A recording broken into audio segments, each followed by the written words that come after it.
ಇದು ಯಾವಾಗಿಂದ ಐತೆ ನಿಮ್ಮ ಹತ್ರ? ಇದು ಅಣ್ಣ ಆಲೆ 3 ವರ್ಷದಿಂದ ಅದೇ ನಮ್ಮ ಹತ್ರ. ಇದು ಅಲ್ಲ ಇದ್ ಕಡೆ ಅಣ್ಣ. ಇದು ತಗೊಂಡ್ ನೀವು ಚಿಕ್ಕದ್ರಲ್ಲೇ ತಗೊಂಡಿದ್ದ? ಇಲ್ಲ ಅಣ್ಣ, ನಾಲ್ಕಲ್ಲಿ ಅವ್ರ ಹತ್ರ ಶ್ರೀಕಾಂತ್ ಅಣ್ಣ ಹತ್ರನೇ ತಂದಿದೆ ಇದು. ಅಲ್ಲೇ ಅವ್ರ ಹತ್ರನೇ. ಉಳ್ಳಾಡಿಂದ. ಬೇರೆ ಕಡೆ ಇಲ್ಲಿ ನಮ್ಮ ಮಾಗಡಿ ಸುತ್ತಲ್ಲಿ ಬೇಜಾನ್ ಒಳ್ಳೊಳ್ಳೆ ಕರುಗಳು ಹುಟ್ಟೆ, ಅದನ್ನೇ ಚಿಕ್ಕ ಕರುಗಳು ತಗೊಂಡ್ ಸಾಕೋಯ್ತಾರೆ. ನೀವೇ ಅಲ್ಲೇ ಹೋಗಿ ತಗೊಂಡ್ಬಿಡ್ತೀರಲ್ಲ ತಮಿಳ್ನಾಡಿಂದ? ನಾವು ಚಿಕ್ಕವ್ ಕಟ್ಟಲ್ಲ ಅಣ್ಣ, ಬರೀ ದೊಡ್ಡ ಚಿಕ್ಕ ತಗೊಂಬಂದಿ ದೊಡ್ಡ ಸಾಕ್ಬೋದಲ್ಲ ಅಂತ ಮಾಡ್ಬೇಕಣ್ಣ. ಇನ್ಮೇಲೆ ಹೀಗೆ ಯಾವಾರ ಈ ಓರಿಗೆ ಹುಟ್ಟಿದೊಂದ್ ತಗೋಬೇಕು ಅಂತ ಒಂದ್ ಆಸೆ ಇದೆ. ಇವರಿಗೆ ಇಲ್ಲಿ ಈ ಕಡೆ ಸುತ್ತಮುತ್ತ ಕರುಗಳು ಬಿದ್ದವೆ. ಬಿದ್ದವಣ್ಣ, ಒಳ್ಳೊಳ್ಳೆ ಕರನೇ ಬಿದ್ದವೆ. ನೋಡಿದಿರಣ್ಣ? ಅಣ್ಣ ಹಂದಿಗುಡ್ಡೆ ಲೋಕಿ ಅಣ್ಣ ಒಂದ್ ತಗೊಂಡವ್ರೆ. ಹಂದಿಗುಡ್ಡೆ ಲೋಕೇಶ್ ಅಣ್ಣ ಗಗನದ ಹತ್ರ ಒಂದಿತ್ತು. ಜಿಟ್ನಳ್ಳಿ ಜಯರಾಮಣ್ಣವ್ರು ಒಂದ್ ತಗೊಂಡವ್ರೆ ಅವ್ರೊಂದು. ಸುಮಾರು ಅಲ್ಲೇ ಅಣ್ಣ ವ್ಯಾಪಾರದವ್ರು ತಗೋತಾರಣ್ಣ. ನಮ್ಮೂರಲ್ಲಿ ಅಣ್ಣ 1.5 ಲಕ್ಷಕ್ಕೆ ಕೂಟ ಹಾಕೋರೆ. 2 ಇವಕ್ಕೆ ಹುಟ್ಟಿರೋದು. 2 ಇದಕ್ಕೆ ಹುಟ್ಟಿರೋ? ಇಲ್ಲೇನೆ. ಒಂದೇ ಊರಲ್ಲಿ ಹುಟ್ಟಿದ್ವಾ? ಒಂದು ನಮ್ಮೂರಲ್ಲೇ ಹುಟ್ಟಿತ್ತು, ಒಂದು ಅಲ್ಲಿ ಅಕ್ಕೂರ್ ಶಿವಣ್ಣನಿಂದ ಇವ್ರ ಹತ್ರದಿಂದ ತಗೊಂಡು ಅಲ್ಲಿ ಹಾಕವ್ರಂತ ಅಣ್ಣ ಕೂಟನ.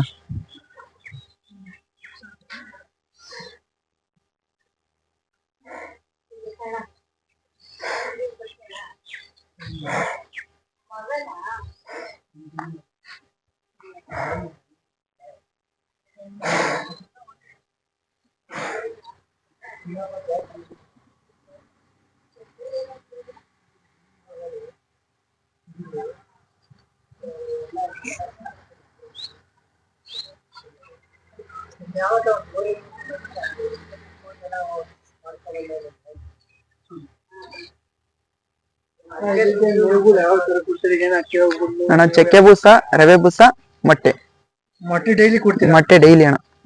ಬೇರೆ ಉಳ್ಳಿ ಆತರ ಏನು ಕೊಡಲ್ಲ ಅಣ್ಣ ಆತರ. ಮೇವಣ ಒಣಲ್ ಹಾಕ್ತೀರ ರಾಗಿ ಹುಲ್ಲ? ಈಗ ಅಣ್ಣ ಜವಳ ಹಾಕ್ತಾ ಇದೀವಿ. ಮುಸ್ಕಿನ ಜೋಳನ ಹಾಕ್ತಿವಿ, ಒಂದ್ ಟೈಮ್ ರಾಗಿ ಹುಲ್ಲು ಹಾಕ್ತಿವಿ. ಇದು ಹಸಿಗೂ ಏನ್ ಚಾರ್ಜ್ ಮಾಡಿದ್ದೀರಾ? 500 ರೂಪಾಯಿ ಅಣ್ಣ. 500 ರೂಪಾಯಿ. ಇದು ಹಸುಗಳು ಈಟ್ ಕೊಡ್ಸ್ಕೊಂಡ್ ಹೋಗ್ತಾರೆ, ಇದು ಸಮಾನ್ ಮಾಡ್ಸ್ಕೊಂಡು ಹೋದ್ಮೇಲೆ ಅದು ಫಲ ನಿಂತ್ಕೊಬೇಕು ಅಂದ್ರೆ ಏನಾದ್ರು ಮೇವು ಏನಾದ್ರು ಚೇಂಜ್ ಮಾಡ್ಬೇಕಾ? ಮೇನ್ ಕಲ್ಗಚ್ ಹಾಕ್ಬಾರ್ದು ಅಷ್ಟೇ. ಕಲ್ಗಚ್ ಹಾಕ್ಬಾರ್ದು. ಒಂದ್ ದಿನ ಒಂದ್ ವಾರ ಅಷ್ಟು ಒಣ್ಣುಲ್ ಹಾಕ್ಬೇಕು. ಹಾಕ್ಬೇಕು. ಮತ್ತೆ ರಿಪೀಟ್ ಏನಾದ್ರೆ ತಿರ್ಗಾ ಮತ್ತೆ ಬಿಟ್ಕೊಡ್ತೀರಾ? ಬಿಡ್ತೀವಣ್ಣ, 1 ತಿಂಗಳು ತನಕ ಟೈಮ್ ಇರ್ತದೆ. ಇವತ್ತು ಅದು ಹಸ್ಗಳು ಬಂದಿದ್ವ ಅಣ್ಣ? ಇವತ್ತು ಒಂದೇ ಅಣ್ಣ. ನಿನ್ನೆ 3 ಬಂದಿದ್ದು, ನಿನ್ನೆ 4 ಬಂದಿದ್ದು. ಬರ್ತಾ ಇರ್ತಾವಣ್ಣ, ಡೈಲಿ 2-3 ಬರ್ತಾ ಇರ್ತವೆ. ಒಂದೊಂದ್ ದಿವಸ ಬರಲ್ಲ, ಒಂದೊಂದ್ ದಿವಸ 2-3 ಬಂದ್ಬಿಡ್ತವೆ, ಒಂದೊಂದ್ ದಿವಸ 5-6 ಬಂದ್ಬಿಡ್ತವೆ ಇದ್ದಂಗಣ್ಣ ಸರ್.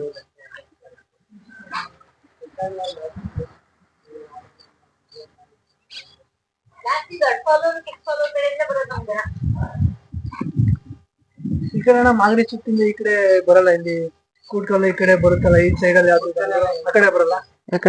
ಈ ಕಡೆನು ಬತ್ತವಣ್ಣ, ಮಾಗಡಿ ಸರೌಂಡಿಂಗು ಮಾಡ್ಬಾಳಿಂದಾನು ಬತ್ತವಣ್ಣ. ಇನ್ಮೇಲೆ ಈ ವರಿ ತಂದ್ಮೇಲೆ ಬತ್ತಾವಣ್ಣ ಸುಮಾರು ಈ ಕಡೆಯಿಂದ. ಈ ಕಡೆ ಎಲ್ಲ ಬತ್ತಾವಣ್ಣ ಸುಮಾರು ಬತ್ತಾವ. ಬಸ್ತಿವರಿ ತಂದ್ಮೇಲೆ ಹೆಸ್ರೇನು ಇಕ್ಕಿಲ್ಲ ಅಣ್ಣ, ಅವರೇ ಬಸ್ತಿವರಿ ಅಂತ ಇಕ್ಕ. ಬಸ್ತಿವರಿ ಅನ್ನೋದಕ್ಕೆ ಅದಕ್ಕೆ ಬಸ್ತಿವರಿನಿ ಅಂತಾನೆ, ಮಗ ಅಂತಾನೆ. ಅದ್ ಮಾಗಡಿ ಕೆಂಪೇಗೌಡ ಅಂತ. ಅವ್ರ ವರ್ತೂರ್ ಸಂತೋಷ್ ಅವ್ರು ಇಕ್ಕಿದ್ರಾಗ.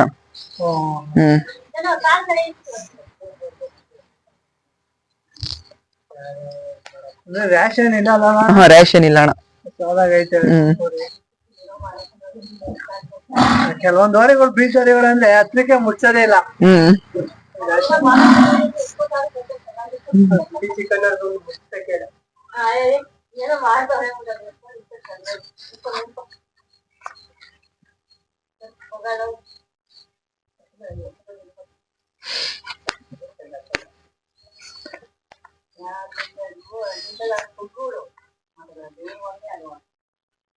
ಇದು ಬೀಜದಿಂದ ಪ್ರಾಫಿಟ್ ಯಾವ ತರ ಪ್ರಾಫಿಟ್ ಏನ್ ಎಕ್ಸ್ಪೆಕ್ಟ್ ಮಾಡಬಹುದಾ? ಇಲ್ಲ ಅಣ್ಣ, ಅದ್ ಮೇಂಟೆನೆನ್ಸ್ ಅಲ್ಲಿಗಲ್ಗ ಆಯ್ತದ ಅಣ್ಣ. ಪ್ರಾಫಿಟ್ ಅಂದ್ರೆ ಇದೊಂದು ಸಂಪಾದನೆ ಮಾಡೋದು ಏನಿಲ್ಲ ಅಣ್ಣ, ಏನು ಇಲ್ಲ. ಸುಮ್ನೆ ಅಲ್ಲಿಗಲ್ಲಿಗೆ ಸಾಕ್ಬೇಕು, ಒಂದು ಖುಷಿಗ್ ಸಾಕ್ಬೇಕಷ್ಟೇ. ನಿಮ್ದು ಎಷ್ಟು ತಲೆಮಾರಿಂದ ಸಾಕ್ತಿದ್ದೀರಾ ಅಣ್ಣ? ನಮ್ ತಾತಾರೆಲ್ಲ ಅವ್ರ ತಾತಾರಿಂದಾನು ಸಾಕ್ತವ್ರೆ. 3-4 ತಲೆಮಾರಿಂದ ಸಾಕ್ತವ್ರೆ ಅಣ್ಣ.